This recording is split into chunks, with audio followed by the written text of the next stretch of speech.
There are stories the ancient Greeks proudly carved into stone, such as the triumphs of Achilles, the cunning of Odysseus, and the labors of Heracles. These tales are luminous, celebrated, and etched into the memory of civilizations.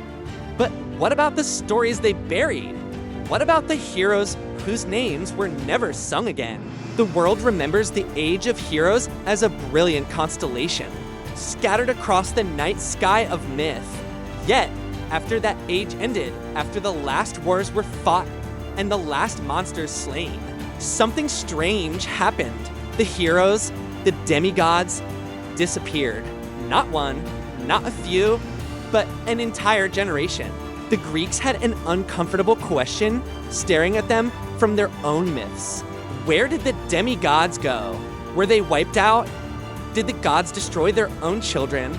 Or did they survive, unseen, shaping history from the shadows of a world that forgot them? In this episode, we open the sealed archive of ancient mythology to reconstruct one of the greatest unsolved mysteries of the ancient world, the lost empire of the demigods. What you are about to hear is not the story told in sanitized textbooks or polished epics. This is the story pulled from fragments, from half-burned papyri, from Hellenistic scholars who wrote to boldly, from philosophers who hinted at truths they were afraid to articulate. This is the story of a civilization hidden behind the myths you thought you knew, a civilization that may have existed long after the Age of Heroes ended, a civilization ruled not by mortals, not by gods, but by the blood that flowed between them. And before we descend into that forgotten world, ask yourself one thing: if demigods truly existed, being stronger, faster, and wiser than humans, why would they simply vanish? Or is it more likely that they slipped behind the veil of history and continued their lineage in ways the world was never meant to see? Welcome to this exciting new episode of the channel, The Eternal Odyssey, where we explore the stories of myths and fantasies. Chapter 1, The Vanishing of the Bloodline. According to the Greeks, the Age of Heroes ended abruptly after the Trojan War. Thousands of warriors returned home, only to face calamity. Some drowned at sea, some were killed in palace revolts, some wandered into exile, never to be heard from again. But hidden beneath the tragedies and epic poems lies a pattern. Almost every demigod generation disappears within a single lifetime after Troy. Ancient commentators noticed it.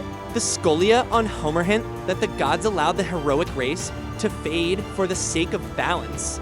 Hesiod wrote cryptically that Zeus would end the race of heroes and hide them in the blessed fields. But these references raise more questions than they answer. Why would Zeus end the bloodline of his own children? Why remove the greatest defenders of humankind, the very individuals the gods created to maintain order on Earth? Some scholars of the Hellenistic period proposed a darker explanation. The demigods did not perish. They left, driven out by prophecy, divine politics, or human fear. They abandoned the known world and migrated somewhere beyond mortal geography. Their vanishing was not extinction, but withdrawal. Chapter 2, the first exile of the heroic age. One of the most overlooked fragments comes from the historian Dionysius of Miletus, who claimed that after the war, the sons of gods sailed westward beyond the sunset, seeking a land untouched by fate. This mysterious westward movement appears in multiple myths. Heracles, after his death, is said to have crossed the Western Ocean and lived among the immortals. Thetis rescued her son Achilles from his funeral pyre after he was killed at Troy, and transported his immortalized body to the White Island. Even Aeneas, though not Greek, follows a westward destiny that leads him to find an empire. What if these myths are not poetic metaphors, but faint memories of a mass migration? A migration of demigods fleeing a world that no longer belonged to them. The Hellenistic philosopher Euphorion suggested that the heroic blood grew to mighty for mortal lands, leading the gods to command the demigods to remove themselves to prevent a catastrophic imbalance. According to him, this was not punishment, it was a strategy. If the demigods remained, they might eventually challenge Olympus itself. And so, under divine decree or silent compulsion, they disappeared across the seas, leaving behind only the faint echo of their lineage. Chapter 3, The Forgotten War After Troy. There is a lost story, an erased chapter of Greek mythology, known only from two damaged papyri found in Oxyrhynchus. It describes a conflict not recorded in Homer or Hesiod, a war between returning heroes and ordinary mortals. The fragment speaks of cities rising in rebellion, terrified that the demigods, hardened by war, have become too dangerous. The heroes, after all, had just destroyed a mighty empire at Troy. What could stop them from ruling the world? In this obscure fragment, several demigod leaders, perhaps sons of Ars or Zeus, are assassinated by fearful kings. Others vanish before retribution can be carried out. The war ends not with total destruction, but with a silent agreement.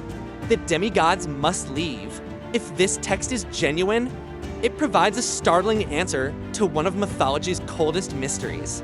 Humanity itself forced the demigods into exile, fearing the rise of a heroic aristocracy more powerful than any mortal kingdom. What followed was not a massacre, but a quiet purge. The demigods understood the warning, and so they departed, carrying with them a culture that would never appear in Greek history again. Chapter 4, The Birth of the Hidden Kingdom. Hellenistic writers speculated about a lost colony founded by the descendants of gods. Apollodorus of Athens wrote of a land called Meropis, where warriors taller than men and swifter than lions lived under the protection of divine winds.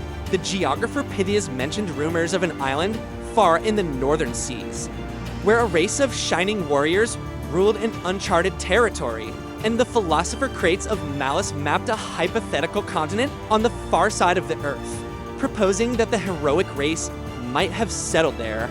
These theories fit together like scattered shards of the same broken vase.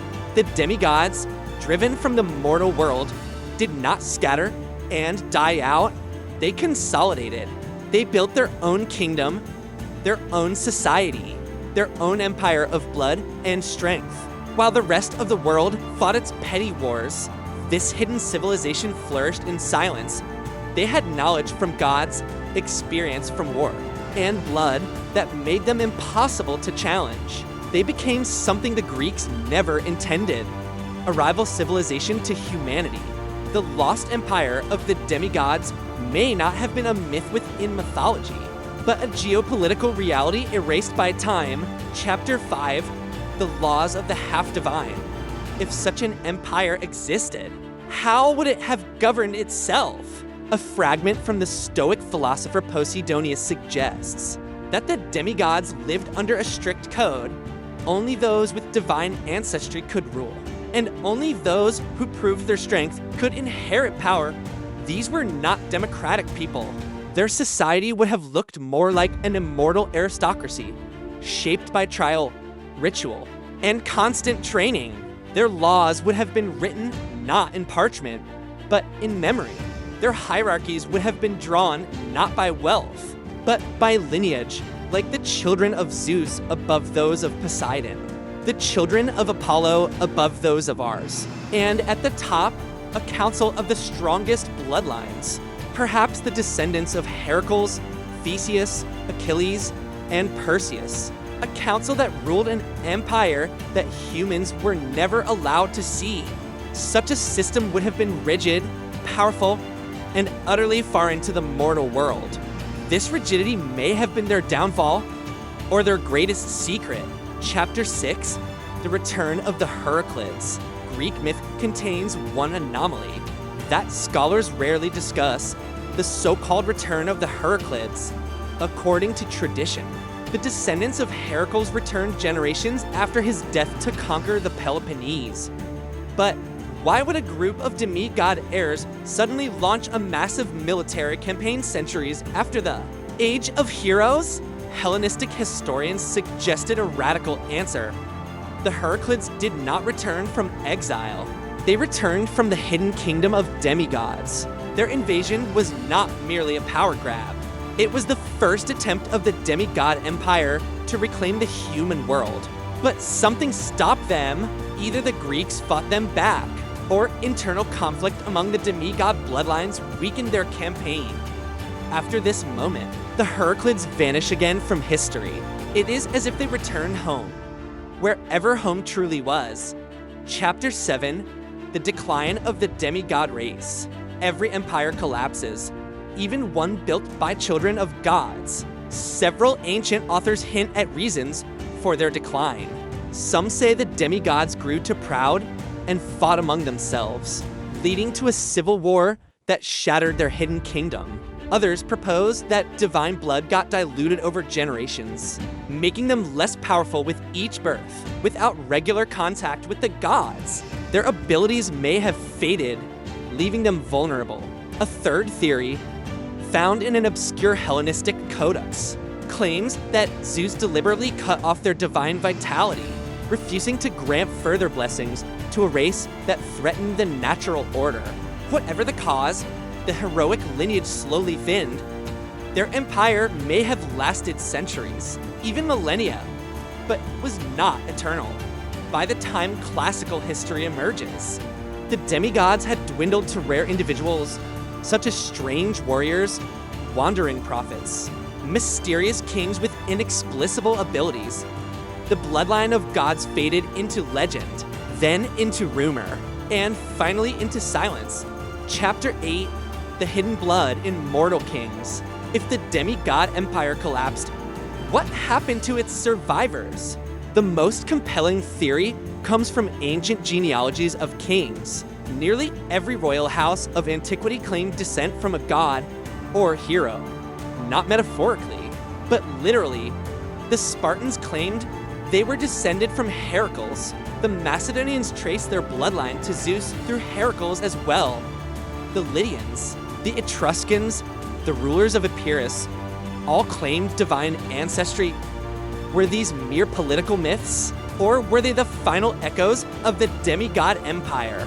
If demigods fled their fallen kingdom and scattered across human lands, they would have been welcomed as kings. Their superior strength, charisma, and intelligence would have made them natural rulers. Their descendants would have inherited diluted but notable qualities, such as exceptional leadership, unusual beauty, and strategic brilliance. The demigods did not disappear, they became royalty. In this interpretation, the monarchies of the ancient world were not just political institutions, they were living fossils of a forgotten civilization. Chapter 9, The Last Demigods of History. There are figures in ancient history who do not fit neatly into the category of mortal. Alexander the Great claimed he was the son of Zeus and believed it with absolute conviction. His generals and enemies believed it too. His achievements, his impossible conquests, his endurance, his charisma were so far beyond human norms that some historians still wonder whether he possessed something more than ordinary blood. Leonidas of Sparta, who held the pass at Thermopylae with strength and serenity unmatched in Greek memory, was believed to be descended directly from Heracles. Even philosophers noted that certain individuals, rare and extraordinary, seemed to embody the lingering echo of divine ancestry. The demigods were fading, but they did not vanish entirely. They lived on in exceptional humans whose achievements became legendary. Their bloodline became thinner, quieter, hidden beneath centuries of intermarriage and war. By the Roman era, only faint traces remained, flashes of genius, moments of superhuman courage. The age of heroes was over, but its shadows persisted. Chapter 10, The Final Theory, They Never Left at All. There is one last theory, the most unsettling one. It proposes that the demigods never went anywhere. They did not migrate to distant lands. They did not form a separate empire. They did not fade from existence. Instead, they assimilated into humanity so seamlessly that their lineage still moves among us. According to this theory, the demigods stopped being a race and became a tendency, a genetic whisper, a spark in certain individuals who rise above their time with impossible brilliance or strength. Perhaps the age of heroes never truly ended. Perhaps it simply went silent. And perhaps, somewhere in the vast web of history and ancestry, the blood of gods still circulates.